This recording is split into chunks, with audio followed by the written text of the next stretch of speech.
17h.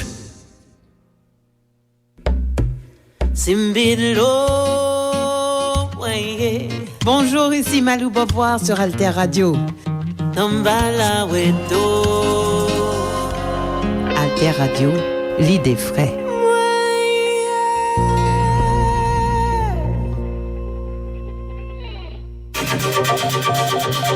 La plateforme Alter Press, Alter Radio, leader de l'information utile et de la diffusion des idées en Haïti. Alter Press depuis 2001, pionnière de l'information en ligne. Alter Radio depuis 2015, pionnière de l'information web radio en ligne. Alterpress.org, alterradio.org. Sur les ondes 106.1 FM à Port-au-Prince.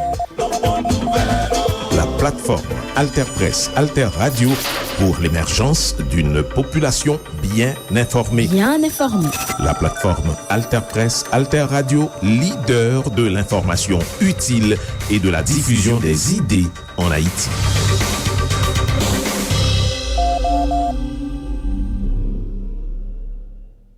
Koumanouye. Merci pour tes trois côtés.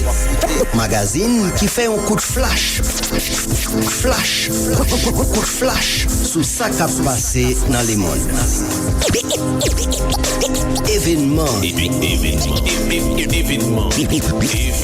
qui rentrait la caille non. Aujourd'hui, si c'est une élection qui se joue sur le genre pour beaucoup, au profit de Kamala Harris, c'est parce que les femmes, pas seulement les jeunes femmes noires, mais les femmes blanches des banlieues favorisées, se mobilisent pour elle. Bienvenue dans le magazine événement sur Alter Radio 106.1 FM, alterradio.org avec diverses plateformes internet, magazine événement toujours traité actualité internationale là, chaque semaine pour aider auditeurs et auditrices nous bien comprendre ce qui a passé sous scène internationale là.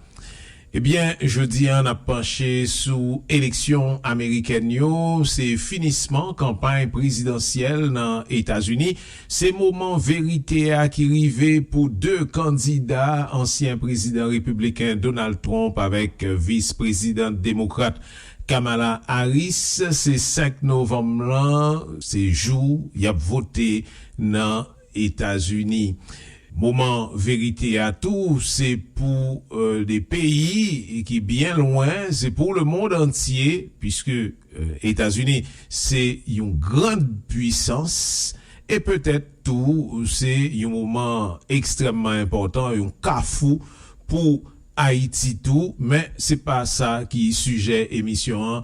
Je dis dans États-Unis, c'est gros divisions qui gagnaient dans la société américaine, des divisions qui paraissent très fondamentales depuis le Donald Trump arrivé dans la vie politique pays États-Unis vers 2017. Eh bien, Monsieur Lee marché ensemble avec une gros offensive que conservateurs ont fait dans États-Unis, son situation qui fait un pile électeurs américains peur pour droit femme pas fait bac dans pays États-Unis, même gens avec droit minorité noirs, hispaniques et autres. Mais tout, il a demandé est-ce que démocratie à lui-même li pas fait bac dans États-Unis. Nous songeons un moment important en 2021, c'était le finissement mandat Trump là. Eh bien, toute information a montré que monsieur lui-même était poussé foule à attaquer Capitole, c'est palais législatif dans États-Unis. Les États-Unis, pendant que l'île gros bouleverse, gros tension ça, c'est un pays tout qui quand même gagnait un élan économique qui extrêmement important. Tout le monde a souligné ça. Et parmi eux, Rama Yad, qui est originaire au Sénégal et qui était occupé gros poste en France, il était secrétaire d'État chargé des affaires étrangères et des droits de l'homme en France, sorti 2007, rivé 2009. Et Kounia l'a dirigé un programme sous Afrique, dans Washington même, côté le tabli, li écrit un livre qui pral servi nous comme base dans émission ça, c'est les leçons de l'Amérique, nation et puissance qui paraît année 2024 la même dans édition L'Harmattan.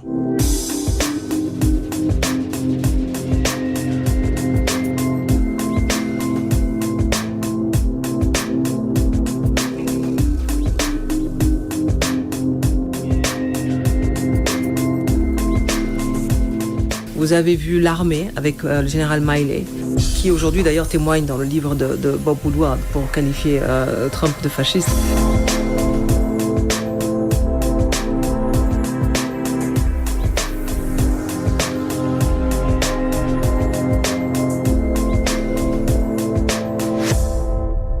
Je nous dis, c'est en pile tension dans quelques zones dans les États-Unis, dans le moment élection 5 novembre 2024. On nous prend un exemple.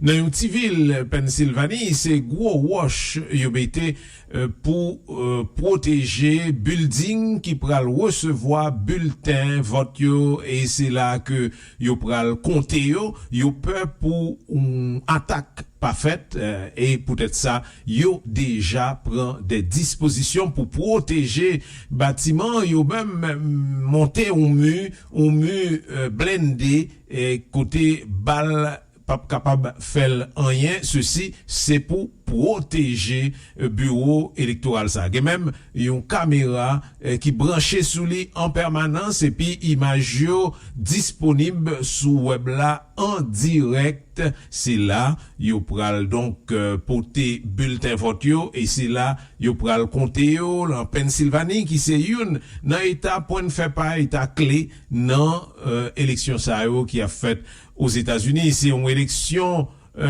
qui pas même genre avec l'autre, c'est ça Romilda Kwokana reconnaître lui-même qu'a dirigé comté de Lucerne dans nord-est état Pennsylvanie. Circonscription ça li représenté en PPT tout ça qu'a joindre dans États-Unis, atmosphère qu'a joindre dans États-Unis, le moment élection ça yo moun yo tête chargée, youn en face l'autre, yo fâché, youn a brûlé sous l'autre, yo pas tendé et pas gen ken courtoisie du tout. Moun yo envie faire violence pito au lieu pour ta chercher comprendre yon l'autre. Donc c'est tout partout aux États-Unis, autorités ont préparé pour quel que soit ça qui est arrivé dans un contexte gros tension. N'a songé que Pennsylvanie, c'est là il a été tiré sous candidat républicain Donald Trump qui était blessé légèrement. C'est année 2024 la même, ça arrivé. Dans le moment américain yo a choisi moun k'ap nan tête pays yo pour 4 ans k'ap vini là. Nous-mêmes n'a réfléchi sur une série de questions qui paraissent comme des questions essentielles. Comment yo capable finir avec menace qui gagnait sous société américaine nan, qui déchirait net démocratie américaine nan, qui paraît en danger, qui menace, qui gagne sous droit femme yo? Est-ce que droit femme yo a fait bac minorité aux États-Unis? Qui place que a occupé? Est-ce que yo pral reculer dans société américaine ça qui a dessiné en bas genou là? Comment la question des armes à feu lui-même qui c'est une question extrêmement sensible aux États-Unis, comment l'y poser, je vous dis, entre démocrates et républicains, c'est toute une série de questions. Ramayad a bay l'idée par souyo, lui-même qui fait une expérience dans Washington et qui écrit livre ça que m'a parlé qui relève les leçons de l'Amérique, nation et puissance, qui paraît en 2024 là même dans l'Harmattan. c'est avec Pascal Boniface, l'Institut de Relations Internationales et Stratégiques, que la palais, là, l'y a remonté aux origines de système américain même, sorti depuis très longtemps, jusqu'à attaque qui était faite sous Capitole là en 2021.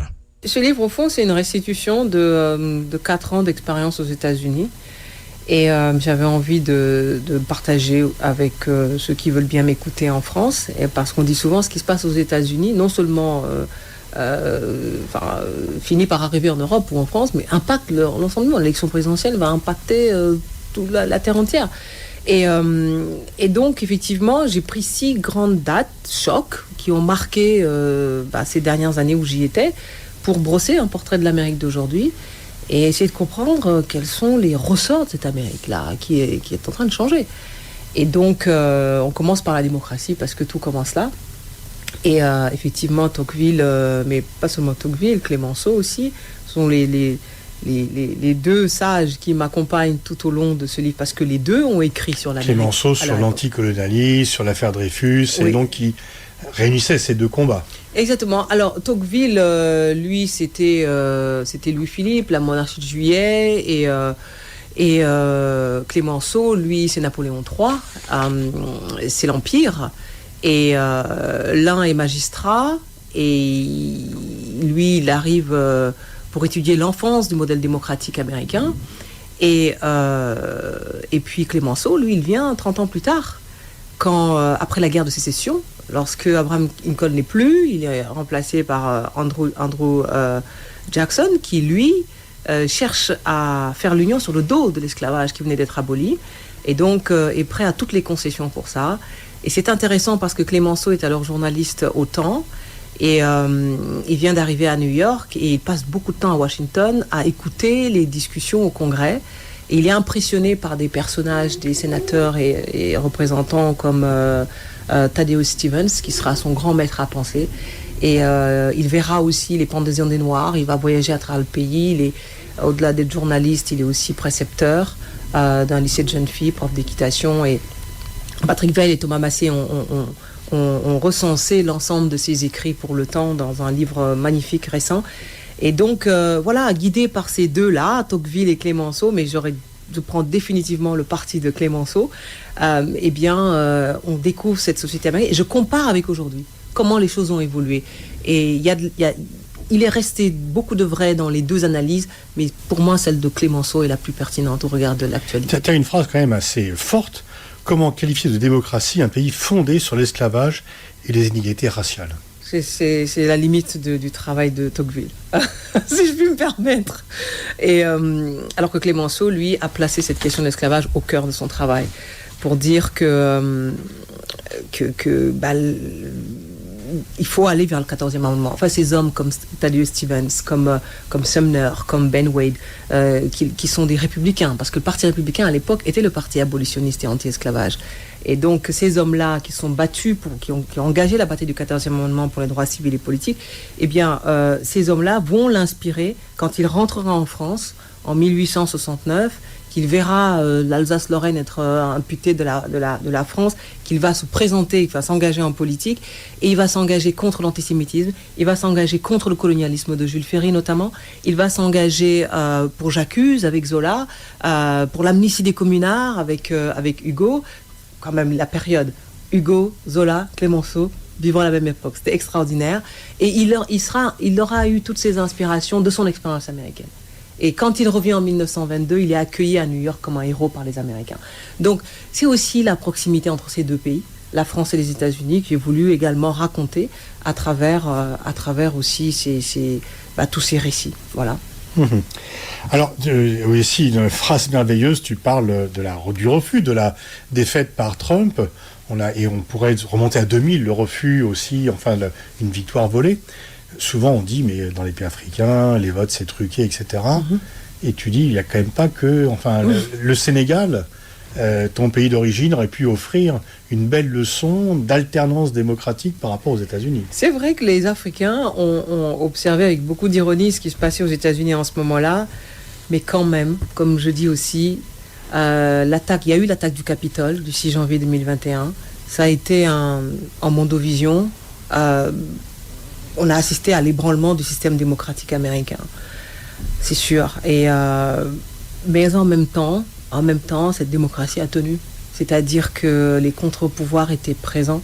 Vous avez vu 10 secrétaires à la défense, dont Mark Esper, qui était le secrétaire à la défense de Trump lui-même, qui avait été congédié pour déloyauté, signer une lettre ouverte pour dire la Constitution avant tout. Vous avez vu l'armée avec le général Miley, qui aujourd'hui d'ailleurs témoigne dans le livre de Bob Woodward pour qualifier Trump de fasciste, résister également. Au niveau local, les certificateurs, en Géorgie notamment, qui refusaient les voix que et même le très conservateur Mike Pence, le vice-président, qui est pourtant très à droite, qui préside le Capitole à ce moment-là, la séance de certification finale, alors que la foule crie pendez-le. Et c'est pas la première fois que le Capitole était attaqué. Le Capitole avait été attaqué en 1812 par des soldats britanniques, ouais. Voilà, pendant la guerre. Ou encore Clémenceau raconte aussi comment des New-Yorkais sont montés à la capitale pour dans une de ses lettres autant. Voilà, il y a eu aussi en 1953, il y a eu en 1983 quand il y a eu la guerre au Liban pour protester contre... Bon, il y a eu plein de fois où le Capitole a été brûlé ou incendié ou attaqué, mais sauf que là, la spécificité, c'est que c'est venu de la première autorité de l'État, ouais. Du président lui-même, POTUS. Ouais. Ouais. C'est quand même très grave. Nous avons parlé de ça, la question des femmes, la question de l'avortement aux États-Unis. C'est quand même une histoire qui est riche en ce qui concerne donc évolution qui fait aux États-Unis, qui quelquefois t'es leader le monde dans question ça. Et puis je dis qui fait un bac extraordinaire. Récemment, on vient d'apprendre. On vient de mesurer et d'apprendre les premiers effets de l'abrogation de l'avortement comme droit fédéral, la mortalité infantile qui repart à la hausse. Et mortalité maternelle, tu en parles également. Maternelle qui repart. Ouais. Ça, c'est pour les femmes noires, on le savait déjà, qui sont 3 fois plus nombreuses à mourir en couche que les femmes blanches. Mais là, ce qu'on vient d'apprendre, c'est les conséquences même du renversement de Roe and Wade, parce que là, ce qui s'est passé, c'est que... La décision du Conseil constitutionnel qui vient interdire, enfin qui ne rend plus légal l'avortement au niveau fédéral. Voilà, et aujourd'hui, il y a 21 États aux États-Unis qui interdisent l'avortement, et y compris certains en cas d'inceste ou de viol, dont le Texas ou l'Oklahoma. 14 dans ce cas, et les autres, ce sont ceux dont les droits sont moins importants qu'en 2022 au moment de la décision de la Cour suprême. Donc effectivement, les conséquences se font déjà sentir, et c'est terrible parce que les petites filles dans l'Amérique d'aujourd'hui ont moins de droits que leur grand-mère. C'est un recul extraordinaire. Un recul extraordinaire, mais qui est le produit d'une longue bataille, j'allais dire civilisationnelle, engagée dès les années 50. Parce que les Américaines étaient pionnières en matière de féminisme. Elles ont eu le droit de vote avant les Françaises. Elles ont eu la loi sur la contraception avant la loi Neuwirth, à 64. La loi Neuwirth, c'était, je crois, 67. Et parce qu'elles vivaient dans une société avec des fraternités, des clubs, des associations. Le mouvement suffragiste a commencé là-bas. Et d'ailleurs, c'est là il est né du mouvement abolitionniste, comme le rappelait Elsa Dorla. Et c'est très intéressant d'analyser le féminisme américain, qui est un féminisme précurseur. Donc, vous imaginez le précurseur, le traumatisme des féministes américaines aujourd'hui.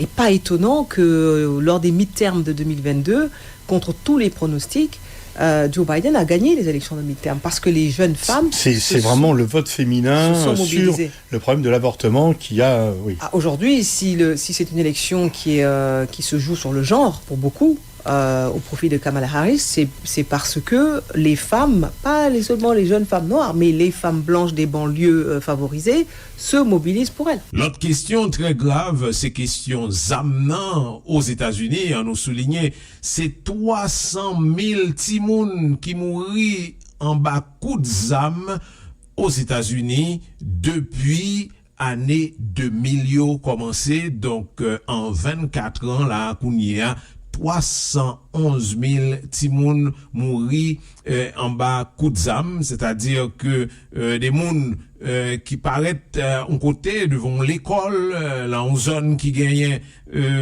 timoun qui réunit, et puis il y en a qui tiré. Et souvent de fois, nous entendons ça passer ramayade. Il y a 400 millions d'armes à feu qui circulent aux États-Unis.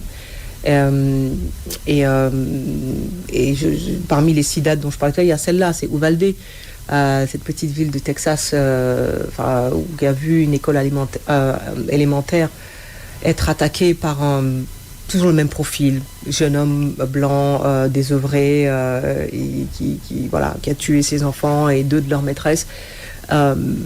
C'est une litanie, c'est une routine, comme dirait Barack Obama. C'est un mot terrible, mais c'est une routine.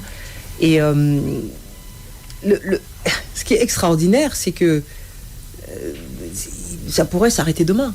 Mais sauf que malgré les initiatives législatives, il y en a eu beaucoup, le Congrès n'a jamais pu s'entendre pour contrôler les armes. Alors que, comme pour l'avortement, la majorité de la population américaine veut le contrôle des armes. C'est ce que disait Tocqueville. C'est-à-dire que c'est une drôle de démocratie dont l'objectif principal est de protéger la minorité. Donc c'est une minorité qui a décidé de l'avortement, de l'abrogation de l'avortement. Parce que 75% des femmes aux États-Unis, y compris notamment dans les États où c'est interdit, sont pour l'avortement. Et pourtant, dans ces propres États, elles peuvent pas. C'est parce que la minorité, l'obsession, c'est de la préserver. Tocqueville disait, cette démocratie-là, elle peut virer au despotisme si les minorités. Bon, et donc, pour se prémunir de ça, eh bien, les minorités sont toujours surprotégées. Donc, pour les armes, c'est pareil. La majorité des Américains veut le contrôle des armes, mais je dis bien contrôle, pas la suppression. Parce que même Kamala Harris revendique d'avoir une arme et de tirer avec. La régulation. Donc, et voilà, c'est tout. C'est rien d'autre. Parce que c'est un droit fondamental. Ouais. C'est un droit fondamental. Oui, ça date de l'époque où il n'y a pas de justice, où il n'y avait pas, l'ordre était assuré par des milices qui assuraient cela. Américains a voté et grand joie c'est 5 novembre jusqu'à présent pas gagné aucun sondage qui rivait montrer que yon candidat véritablement dépassé yon l'autre entre Kamala Harris démocrate là et Donald Trump républicain.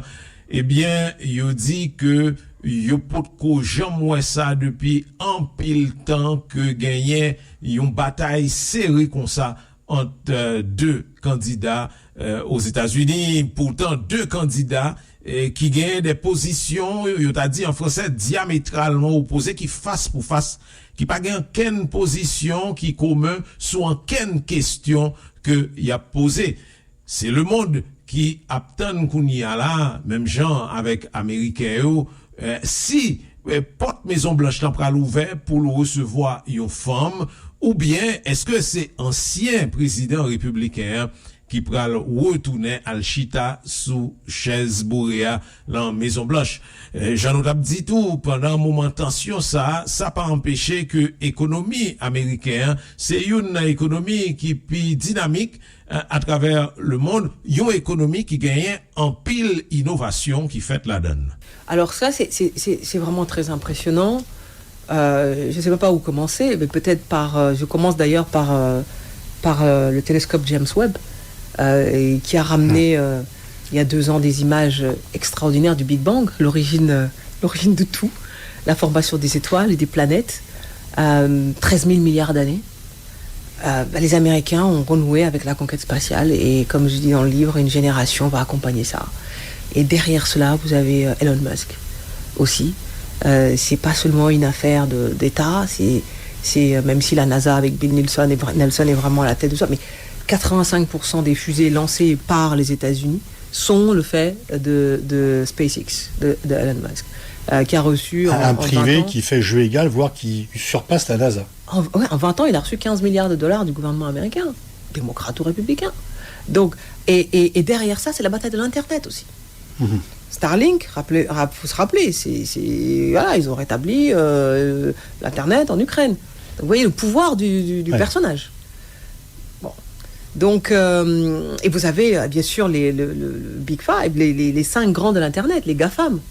en moins de 20 ans, chacun a dépassé une capitalisation de 2000 milliards de dollars. Nvidia, qui est le dernier arrivé sur l'intelligence artificielle, en juin 2024, a dépassé les 3000 milliards de dollars.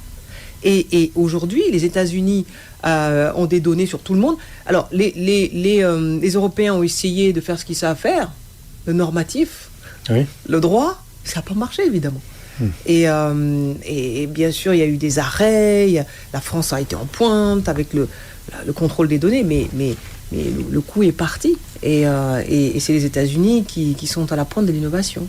Bataille innovation, c'est pas une bataille qui sont bataille économique seulement, c'est une bataille pour l'avenir du monde et en même temps les conditionner lutte politique qu'a fait et c'est pas pour rien d'après observateurs qu'on gagne une extrême droite qui a monté comme ça, qui a pris terrain non seulement dans zone panois mais tout en Europe et plusieurs autres côtés.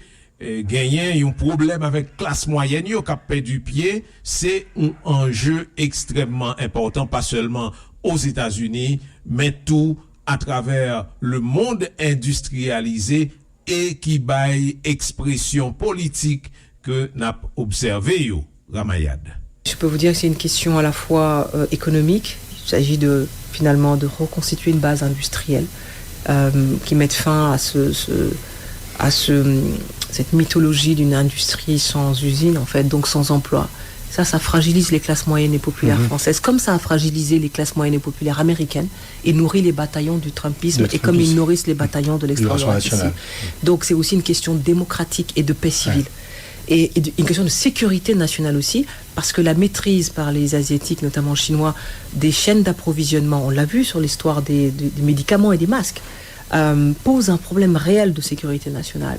Les Américains l'ont compris. Biden a investi 2000 milliards dans tout ça, les technologies propres, vertes, les semi-conducteurs, l'informatique quantique, les systèmes autonomes, l'intelligence artificielle, les biosciences. C'est tout ça et là, on n'investit pas assez. Et donc, le pays se trouve fragilisé et rendu vulnérable. Et je pense que l'histoire du Doliprane n'est que le dernier acte le plus récent de cette fragilisation. Et réellement, je pense que ça, c'est la principale leçon de l'Amérique. C'est-à-dire être en pointe de l'innovation pour faire face aux défis de cette compétition impitoyable. Et l'Europe n'est pas une réponse suffisante parce que la concurrence l'a emporté sur la nécessité d'une politique industrielle. L'autre fois encore, réflexion ça a montré donc que ça a passé aux États-Unis dans le moment élection 5 novembre 2024, l'y intéressé le monde entier. Événement. Et c'est comme ça, on a fini magazine événement ça sous Alter Radio. Nous a parlé de élection américaine 5 novembre, un moment vérité pour deux candidats, ancien président républicain Donald Trump ensemble avec vice-président démocrate Kamala Harris. Jour de vote aux États-Unis le 5 novembre. Mais tout le américain au fin voté, c'est un moment suspense important qui pourra commencer. Personne pas connaît.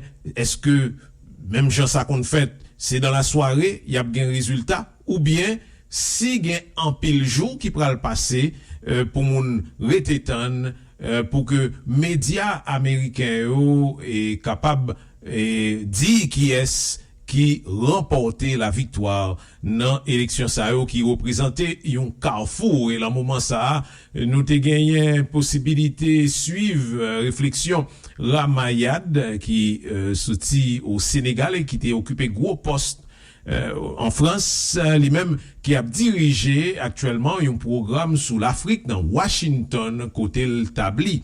Li écrit un livre qui relaie les leçons de l'Amérique, nation et puissance qui paraît en 2024 là l'édition L'Harmattan. Il a parlé ensemble avec Pascal Boniface, l'IRIS, c'est Institut de Relations Internationales Stratégiques qui c'est principale source. Nous t'ai consulté pour magazine ça, même genre avec plusieurs médias international. Merci pour attention nous. Continuez suivre nous sur 106.1 FM, alterradio.org, ak diverses plateformes internet. Et puis, nous capables d'écouter émission ça, le nouvelé en podcast sous Mixcloud, Zeno, Apple, Spotify, Facebook ak YouTube. Koumanouye. Merci pou te trois côtés. Magazine qui fait un coup de flash. Coup de flash sous ça qui a passé dans le monde. Événement qui rentrait la caille non.